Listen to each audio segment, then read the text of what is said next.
Hello friends, स्वागत है एक बार फिर से आपके अपने यूट्यूब चैनल बिना मोरे क्लास में। तो फ्रेंड्स, जैसा कि आप जानते हैं कि बहुत दिनों के बाद मैं उपस्थित हूं आप सभी को लोगों के सामने। वो कारण ये है क्योंकि आपका जो बोर्ड एग्ज़ाम है बहुत ही नज़दीक आने वाला है। हो सकता है कभी भी गवर्नमेंट आपका एग्ज़ाम डेट शीट जारी कर सकती है। तो मैंने सोचा है कि जब तक आपका मैथ्स का एग्ज़ाम नहीं हो जाएगा तब तक आपके लिए हम इम्पोर्टेंट क्वेश्चंस की सीरीज़ लेकर आए हैं। और इसीलिए मैंने ये जो आपका दिख रहा होगा सामने, राजीव अनसॉल्व पेपर्स मैथ्स, ठीक है, ये अनसॉल्व पेपर है राजीव का। इसके लिए मैं इसमें लगभग बच्चों आपके यहाँ से अगर देखें तो यहाँ पर लगभग इसमें आपके 10 अनसॉल्व पेपर दिए हुए हैं 2013 से और 2021 तक, ठीक है। तो हम इन सभी के लिए एक एक करके डिस्कस करेंगे और एक सेट जो है अनसॉल्व पेपर है उसके लिए हम 3 पार्ट में कवर करने वाले हैं। तो सबसे जो पहला पार्ट होगा वो आपका होगा विकल्प वाला ऑप्शन होगा, ठीक है, पोर्शन होगा। उसके बाद में नेक्स्ट जो होगा, ठीक है, वो लघु उत्तरीय, फिर दीर्घ उत्तरीय। इस तरह से हम कवर करने वाले हैं। मतलब 1 नंबर के, 2 नंबर के और 4 और 6 नंबर के जितने भी बच्चों को सुनाने वाले हैं सभी के लिए हम कवर करने वाले हैं। इसका मतलब 10 सेट इसमें दिए हुए हैं तो आपका एक सेट 3 दिन में, और इसका मतलब जो 10 सेट हैं वो कितने दिनों में कंप्लीट हो जाएंगे बच्चों? 30 दिनों में कंप्लीट हो जाएंगे। मतलब 1 महीने के अंदर हम इसके लिए कंप्लीट कर लेंगे। अगर हमने इसके लिए अच्छे से पढ़ लिया, कंप्लीट कर लिया, तो आपके 70 में से लगभग 65 प्लस समझ लो आ ही गए, ठीक है। तो आपके लिए क्या करना है, हमारे साथ लगातार जुड़े रहना है और अपने दोस्तों के लिए इस वीडियो को शेयर कीजिएगा, अपने साथियों को बताइएगा कि इस चैनल पर आपके लिए इंपॉर्टेंट क्वेश्चन लगातार दिए जा रहे हैं। और अब से मेरा प्रयास रहेगा कि आपके लिए डेली एक क्लास दी जाए, ठीक है। तो अगर आप चैनल पर नए हैं तो चैनल को सब्सक्राइब भी कर लें और वीडियो को लाइक कर दें। और चलिए अब देरी न करते हुए आज की वीडियो को बच्चों स्टार्ट कर लेते हैं। तो चलिए बच्चों, देखिए आपका जो सेट नंबर है वो क्या है? दूसरा है, सेट नंबर दूसरा, और 2021 822 HL ये सेट है, सेट का ये नाम है, ठीक है। आपके पास अगर ये गेस्ट पेपर है, ये अनसॉल्व पेपर है, तो ठीक है, इसमें आप देख लीजिए और इसके लिए खोल लीजिए, नहीं तो मैंने आपके सामने ये क्वेश्चन लिख रखे हैं अदरवाइज, ठीक है। तो देखिए बच्चों, जो आपका पहला क्वेश्चन है उसका का पार्ट दिया है मासा, ये संख्याएं दे रखी हैं, इसका मासा कितना दे रखा है? 9 दे रखा है। तो लासा ज्ञात कीजिए। मतलब ये जो संख्याएं हैं इनका मासा दे रखा है और इन्हीं संख्याओं का हमें क्या बताना है बच्चों? लासा करके बताना है कि लासा क्या होगा, ठीक है। 4 ऑप्शन दे रखे हैं, इसमें से एक आपका क्या होगा? बिल्कुल ठीक होगा। अब यहां से देखिए इनका मासा दे रखा है 9, ठीक है। तो एक फार्मूला आपने पढ़ा होगा, पहली संख्या गुणा दूसरी संख्या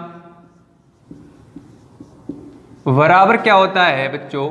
लासा गुणा मासा होता है, लासा गुणा मासा, ठीक है। 2 संख्याओं का गुणनफल बराबर किसके होता है? लासा गुणा मासा क्या होता है।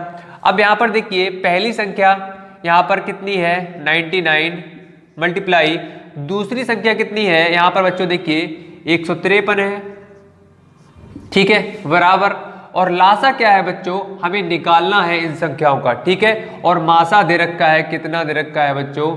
9 दे रखा है। तो लासा हमें बच्चों निकालना है, तो लासा को हम ऐसा ही लिख देंगे और मासा कितना है बच्चों? 9 है, ठीक। अब यहां से देखिए लासा को आप यहीं पर रखो, ठीक है।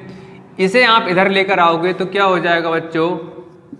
अपॉन में पहुंच जाएगा, ठीक है, भाग में पहुंच जाएगा। तो यहाँ से 9 लिख दिया, तो 9 से आप कट करोगे तो यहाँ से कितना आ जाएगा बच्चों? 11 आ जाएगा, ठीक है।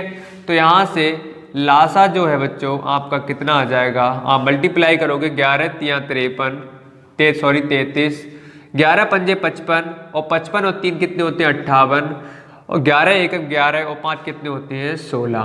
तो यहाँ से बच्चों हमें क्या मिला? जो लासा था वो कितना निकल के आ गया? 1653। अब देखिए कौन सा ऑप्शन ठीक है। इसमें से आपके लिए ये देख पा रहे होंगे जो 4th वाला ऑप्शन है बच्चों बिल्कुल क्या है? ठीक है, ठीक है। तो ये वाला क्या हो जाएगा? आपका राइट ऑप्शन हो जाएगा, ठीक। अब देखिए क्वेश्चन नंबर 1 का जो खा पार्ट है उसे देख लेते हैं। द्विघात समीकरण 3x² + 5x + 3 = 0 के मूल हैं, ठीक है। तो हमें क्या बताना है कि मूल है वो किस तरह के हैं। तो सबसे पहले हमें पता होना चाहिए मूल का मतलब क्या होता है। मूल क्या होता है, डी होता है, डी मतलब विविधकर, ठीक है। तो हमें डी के बराबर क्या होता है पता होना चाहिए। तो डी बराबर बच्चों क्या होता है, बी स्क्वायर माइनस 4ac होता है, ठीक है। अब यहाँ पर हमें डी का मान पता करने के लिए हमें बी पता होना चाहिए, ए पता होना चाहिए और सी पता होना चाहिए। अब भाई कैसे पता करें हम, तो देखिए यहाँ से ये आपकी द्विघात समीकरण दिख रही है, यहाँ पर ये देखिए द्विघात समीकरण मैंने यहाँ पर लिख दी +3 बराबर 0, ठीक है। अब क्या करेंगे हम इसकी तुलना कर देंगे द्विघात समीकरण से। तुलना करने पर द्विघात समीकरण से तुलना करने पर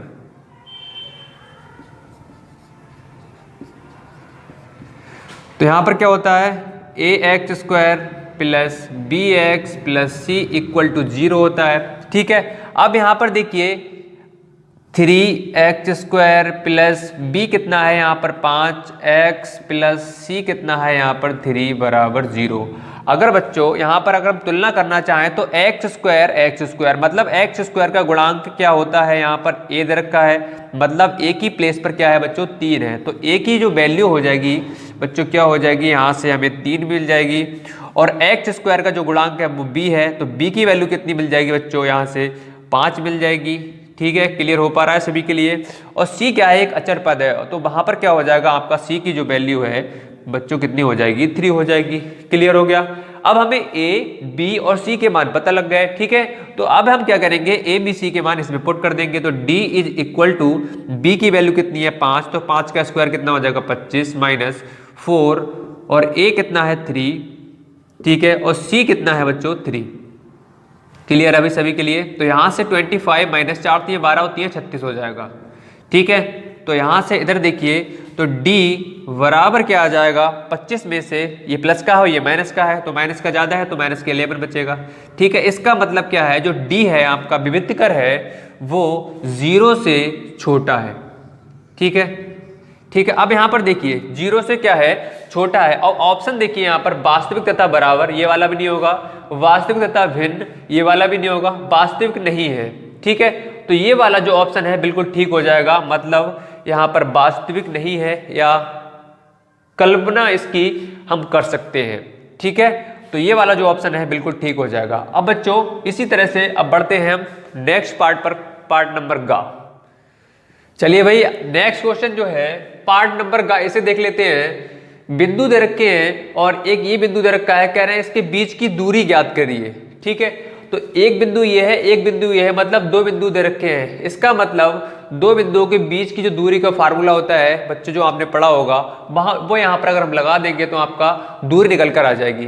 तो क्या होता है देखिए एक बिंदु ये है और एक बिंदु बच्चों ये है, ठीक। यहाँ पर देखिए -1, 3 दे रखा है और इस बिंदु क्या है दूसरा वाला 5, 2, ठीक है। इसके हम नाम रख देते हैं x1 और x2, इसका नाम रख देते हैं y1 और y2, ठीक है। अब बच्चों ये 2 बिंदु दे रखे हैं, तो 2 बिंदुओं के बीच की दूरी का फार्मूला क्या होता है, 2 बिंदुओं के बीच की दूरी बराबर क्या होता है अंडर रूट में x1 माइनस y1 का square plus x2 minus y2 का स्क्वायर होल स्क्वायर, ठीक है बच्चों ये होता है। अब यहाँ पर देखिए x1 y1 और x2 y2 हमें इसकी वैल्यू पता है, मान पता है, तो हम क्या करेंगे x1 y1 यहाँ पर रख देंगे और x2 y2 रख देंगे, फिर आगे सॉल्व कर लेंगे। तो यहाँ से देखिए x1 कितना दे रखा है -1, ठीक है, माइनस y1 कितना दे रखा है 5 दे रखा है, ठीक है, इसका होल स्क्वायर प्लस x2 कितना दे रखा है बच्चों 3 दे रखा है, माइनस y2 बच्चों कितना दे रखा है 2 दे रखा है, इसका पूरे का होल स्क्वायर और ये अंडर रूट में। यहाँ से देखिए -1 और इसे जोड़ेंगे कितना हो जाएगा -6 का स्क्वायर प्लस यहाँ से 3 से आप 2 के लिए माइनस करोगे तो 1 का स्क्वायर हो जाएगा। ठीक है, अब इसे सॉल्व करोगे तो कितना आ जाएगा, 36 प्लस 1 आ जाएगा। ये किस में है, अंडर रूट में है। यहाँ से बच्चों अब आगे देखिए 36 और 1 कितना होता है, 37। ठीक है, और अंडर रूट में इसका स्क्वायर रूट नहीं निकलेगा। ठीक है, परफेक्ट स्क्वायर रूट नहीं निकलेगा इसका, तो 37 क्या आ जाएगा, मात्रक। ठीक है, अब यहाँ पर देखिए 37 मात्रक आ गया आपका अंडर रूट में। तो देखिए ऑप्शन नंबर जो बी है, सेकंड वाला है बच्चों, बिल्कुल आपका ठीक हो जाएगा। ठीक है, आई होप समझ में आ रहा होगा आपके लिए। अगर समझ में आ रहा है तो वीडियो को लाइक कर दीजिएगा, नहीं किया अभी तक, और चैनल को सब्सक्राइब तो कर लें। ठीक है, अब देखिए नेक्स्ट क्वेश्चन, यदि त्रिभुज ABC में AB, BC और AC ये सभी दे रखे हैं और हमें क्या करना है, अंडर रूट B का मान बताना है बच्चों। अब यहाँ पर इस क्वेश्चन में आपसे ये नहीं बताया गया है कि जो त्रिभुज दे रखा है ABC ये किस तरह का त्रिभुज है। ठीक है, समकोण है या नहीं है। ठीक, तो हम क्या करेंगे, इस तरह का जब भी क्वेश्चन आपके सामने पड़े, आपके लिए दिखाई पड़े, तो आपको कुछ नहीं करना है। ये जो त्रिभुज दे रखा है इसके लिए हम मान लेंगे। ठीक है, मान लो ये समकोण त्रिभुज है। ठीक है, समकोण त्रिभुज है तो समकोण त्रिभुज बच्चों किस तरह का होता है, इस तरह का होता है, जिसमें क्या होता है, ये 90 डिग्री होता है, इसके सामने की कर्ण होती है, और ये थीटा है तो इसका लंब हो जाएगा, ये आधार हो जाएगा। इसका नाम क्या, A और BC, B और C ये रख दो। ठीक, अब देखिए AB, BC और AC हमें दे रखा है। अब यहां पर देखिए AB कितना है, 5, और BC कितना दे रखा है, 5 अंडर रूट 3, और AC कितना दे रखा है बच्चों, 10 सेंटीमीटर हमें दिया हुआ है। ठीक है, अब यहां पर देखिए हम कैसे पता लगा सकते हैं अंडर रूट B का मान। ठीक है, कितने डिग्री कोण होगा। अगर हम ये जो है AC अगर इसका स्क्वायर कर दें, ठीक है, वो किसके बराबर होगा, AB का स्क्वायर प्लस BC का स्क्वायर। ठीक है, इसके क्या होगा, AC बराबर होगा। अगर बराबर आ जाएगा तो यहीं पर प्रूफ हो जाएगा कि इसमें क्या लग रहा है, पाइथागोरस थ्योरम लग रही है। और पाइथागोरस थ्योरम जहां पर लगती है तो वहां पर क्या होगा, B जो है, ये वाला कोण समकोण त्रिभुज क्या है, 90 डिग्री होगा। B वाला जो कोण क्या होगा, 90 डिग्री होगा। ठीक है, तो देख लेते हैं, आइए चेक कर लेते हैं ऐसे। तो AC का स्क्वायर बराबर AB का स्क्वायर प्लस BC का स्क्वायर। तो यहाँ से AC कितना है, 10, 10 का मतलब 10 का स्क्वायर 100 हो जाएगा। AB कितना है बच्चों, 5, 5 का स्क्वायर कितना, 25 हो जाएगा, प्लस BC कितना है, 5 अंडर रूट 3 का स्क्वायर। ठीक है, आप इसे जब सॉल्व करोगे तो 25 प्लस 5 की स्क्वायर कितना, 25 हो जाएगा, मल्टीप्लाई अंडर रूट 3 की 2 टाइम्स मल्टीप्लाई करोगे तो बच्चों कितनी आ जाएगी, 3 आ जाएगी। तो यहाँ से 100 ये इस तरह से चलता रहेगा, तो 25 प्लस 25 3 75 आ जाएगा। इधर से आगे देख लीजिए, तो 100 इज इक्वल टू कितना आ रहा है बच्चों, 25 और 75 के लिए आप ऐड करोगे तो 100 आ जाएगा। क्लियर हो गया।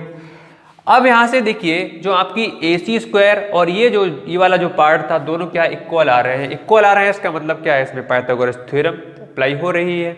ठीक है, फॉलो कर रहा है ये। इसका मतलब अंडर रूट B जो है बच्चों कितना हो जाएगा, 90 डिग्री हो जाएगा। ठीक है, क्लियर हो गया। तो आई होप आपके लिए गा और घा अच्छे से क्लियर हो गया होगा। ठीक है, अब बढ़ते हैं नेक्स्ट पार्ट की ओर। अब देखिए नेक्स्ट पार्ट जो है, यदि tan 46 डिग्री प्लस A बराबर cot 30 डिग्री, तो cot A का मान बच्चों हमें ज्ञात करना है इसमें। तो देखिए इसे कैसे करेंगे, यहाँ पर ये tan दे रखा है, tan 46 डिग्री प्लस A बराबर cot 30 डिग्री। ठीक है, अब यहां पर देखिए जो कॉर्ड दे रखा है इसके लिए हमें कैसे ही करके हमें tan की फॉर्म में चेंज करना है। तो देखिए वो किस तरह से कर सकते हैं, यहां से हम, तो यहां पर अगर हम लिख लें cot 30 है, 30 के लिए हम इस तरह से 2 पार्ट्स में ब्रेक कर लेते हैं, 90 माइनस 60। ठीक है, हमने इस तरह से ब्रेक कर लिया। 90 से 60 के लिए आप माइनस करोगे बच्चों तो आपका 30 आ जाएगा। ठीक है, अब यहाँ पर हमने क्यों किया है वो अभी आपके लिए पता लग जाएगा। ठीक है, अब देखिए यहाँ से cot 90 माइनस थीटा क्या होता है, tan थीटा होता है, और थीटा बच्चों क्या दे रखा है, 60 डिग्री। तो यहाँ से tan कितना हो जाएगा, 60 डिग्री, और इधर ऑलरेडी आपका tan की फॉर्म में दिया हुआ है। अब tan इस साइड है, tan इस साइड है, इससे ये कैंसिल हो जाएगा। तो यहाँ से आपका 46 degree plus A is equal to कितना हो जाएगा 60 डिग्री। यहाँ से अगर हम ए की वैल्यू निकालेंगे तो 60 डिग्री, ये माइनस में चला जाएगा इधर, तो कितना हो जाएगा ए बराबर 16 डिग्री। क्लियर है भाई सभी के लिए। अब यहाँ पर आप देख लीजिए कौन सा ऑप्शन आपका मैच कर रहा है। ठीक है, सॉरी यहाँ पर आपका आ जाएगा बच्चों 14। ठीक है, अब देख लीजिए कौन सा ऑप्शन मैच कर रहा है, जो कि आपका फर्स्ट वाला जो ऑप्शन है वो मैच कर रहा है। ए का जो मान है वो कितना आएगा 14 डिग्री। क्लियर है। अब देखिए आगे, एक ठोस अर्धवृत्त का कुल पृष्ठीय क्षेत्रफल होगा, ऑप्शन दे रखे हैं कौन सा होगा। तो यहां पर आप डायरेक्टली याद कर सकते हैं अर्धवृत्त अर्धगोले का पृष्ठीय क्षेत्रफल। ठीक है, क्या होता है 3πr²। इसे आप डायरेक्टली याद कर सकते हैं। तो आपका जो ऑप्शन नंबर है सेकंड वाला बिल्कुल ठीक हो जाएगा। तो आई होप आज के जो हमने विकल्प वाले क्वेश्चन किए हैं, 6 विकल्प किए हैं और ये सभी 1 नंबर में पूछे जाते हैं। अच्छे क्वेश्चन है, इंपॉर्टेंट क्वेश्चन है, अच्छे से पढ़ लीजिएगा जिससे आपके एग्जाम में नंबर अच्छे आ सकें। तो अगर वीडियो पसंद आई हो तो एक लाइक तो बनता है और शेयर कीजिए और सब्सक्राइब नहीं किया है तो सब्सक्राइब तो जरूर कर लें। तो इसी तरह की क्लास के साथ मिलते रहेंगे।